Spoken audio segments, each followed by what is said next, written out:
Pokemon's creators hid a dark secret in plain sight. That symbol on Arceus' battlefield isn't just decoration. It's a map to the forbidden origin story Game Freak tried to erase.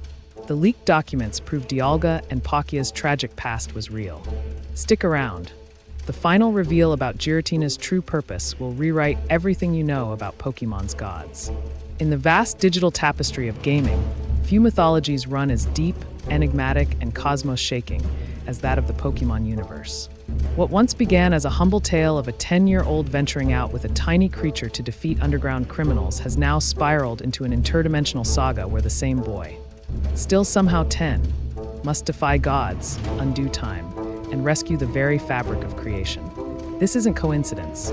This is the gravity of Pokemon lore, especially the stories buried within the fourth generation, arguably the franchise's most celestial era. Generation 4 did something bold. It unveiled a figure cloaked in silence and legend, Arceus, the architect of all that is. Not just the god of Pokemon, but the being that built the canvas upon which space, time, and antimatter were drawn. With omnipotent grace, Arceus sculpted Dialga to govern the flow of time, Palkia to mold the boundaries of space, and then cast in shadow Giratina, the outcast, the anomaly, the keeper of distortion.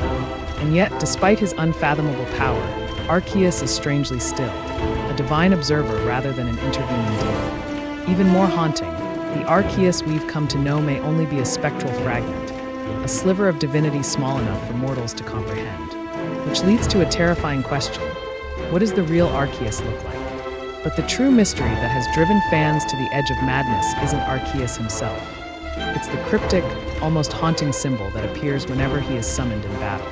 A swirling triangle etched in mythos. For some, it's just a design flourish. But for others, myself included, it's a cipher, a primordial sigil containing the keys to Pokemon's divine blueprint. And thanks to one of the most controversial events in recent franchise history, the Game Freak internal leak, we may finally understand its meaning. Within the breach of data came discarded ideas, beta designs, and most significantly, fragments of Pokemon's foundational creation myth, drafted long before canon solidified. According to this ancient draft, existence was once nothing more than chaos, a storm without shape or name. Until one day, at the eye of the storm, an egg appeared. It quaked for eons until the storm calmed, and from its fractured shell emerged Arceus.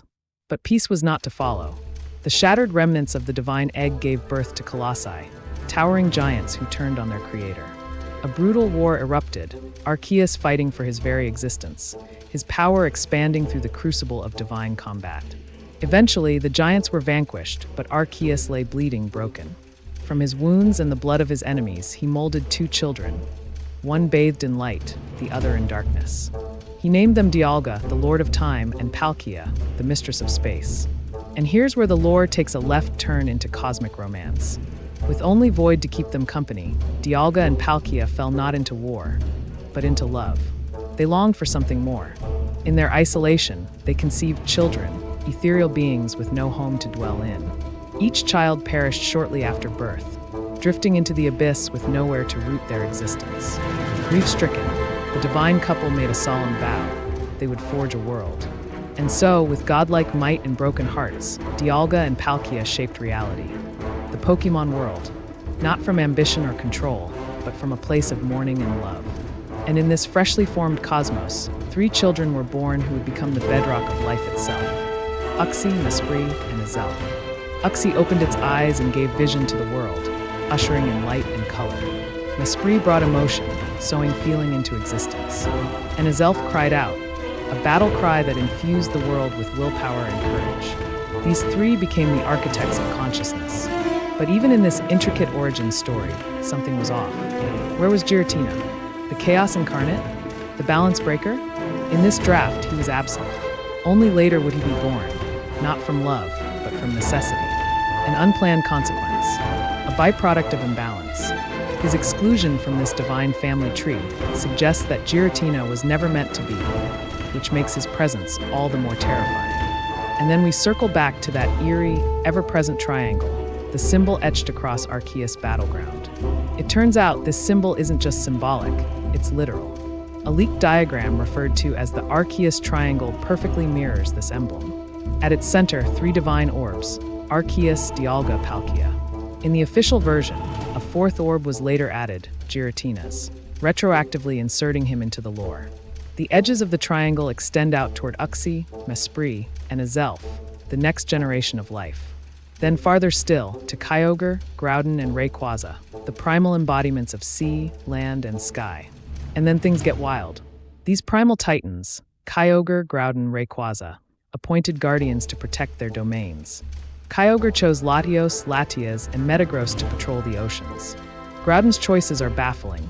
3 mysterious Pokémon named Dabu, Sand, and Gordon, entirely absent from any official roster. And Rayquaza? He picked Dragonite, Tyranitar, and Gyarados. A strange choice, but perhaps not so strange after all. Despite lacking the legendary label, Gyarados has always been mythological in nature. Its Pokédex entries speak of wars quelled and cities burned, a dragon of calamity awakened by rage. Beyond the triangle's rim, more legends hover like constellations, Mu, Celebi, Deoxys, Jirachi, beings scattered through time, space, and wishes, all seemingly connected to the ancient architecture of existence. Yet many of these names didn't appear in the original drafts. Their absence reminds us that the Pokémon pantheon has always evolved, always adapted. What began as a trinity grew into a multiverse.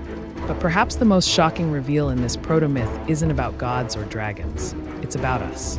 In this primordial script, it was said that Dialga, the god of light, crafted all Pokémon. Anything bearing his genetic resonance was considered one of his creations.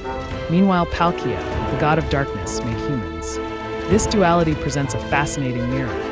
Humans born of darkness, Pokémon born of light. Was this ancient wordplay intended to suggest a divine tension between human nature and Pokémon nature? Or was it a poetic way of saying that we are the strangers in their world, not the other way around? It's no secret that much of this lore, these eggshell gods and divine romances, has been quietly discarded or reimagined in the modern Pokémon canon. Today's games, while rich in story, tread carefully around such primal myth. What once bordered on theology has become stylized backstory. These early drafts now float like ghost data in the void, forgotten by time, but never truly erased. And yet, remnants persist. The triangle remains. Arceus still stirs. The whispers of Dialga and Palkia's sorrowful love still echo in the digital wind. And Giratina, the forsaken child, still watches from the edge of distortion, waiting, perhaps, for the day his origin is remembered. What do you think lies at the heart of the Arceus Triangle? Could the gods of light and dark have shaped more than just worlds, maybe even us? And why was Giratina never meant to exist? Share your theories in the comments. If you believe Pokémon lore runs deeper than the games dare to show, hit that subscribe button. The real story is just beginning.